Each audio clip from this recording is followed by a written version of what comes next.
உத்திரமேரூர் வட்டங்களில் என் வாக்குச்சாவடி வெற்றி வாக்குச்சாவடி.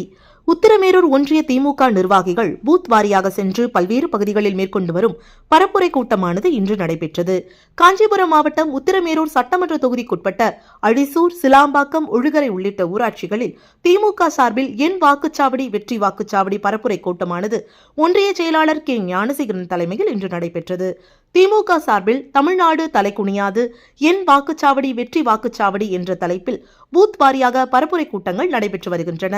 இதன் ஒரு பகுதியாக அழிசூர், சிலாம்பாக்கம், ஒழுகரை உள்ளிட்ட 3 ஊராட்சிகளில் இன்று நடைபெற்ற பரப்புரை கூட்டத்தில் வருகின்ற சட்டமன்ற தேர்தல் வெற்றி குறித்து பல்வேறு ஆலோசனைகளை வழங்கினார். அதிமுக தலைமையிலான பாசிச பாஜக அரசினை ஓட ஓட விரட்டுவோம் என உறுதிமொழி ஏற்றனர். இதில் திமுக ஒன்றிய இளைஞரணி செயலாளர் ஆதிநாராயணன், பேரூராட்சி மன்ற தலைவர் சசிகுமார், ஊராட்சி மன்ற தலைவர்கள் கிருஷ்ணவேணி வடிவேலு, எட்டியப்பன், கிளை செயலர்கள் பிரபு, சுரேந்தர் உள்ளிட்ட அனைத்து நிலை பொறுப்பாளர்களும் உள்ளாட்சி பிரதிநிதிகளும் கலந்து கொண்டு நிகழ்வினை சிறப்பித்தனர்.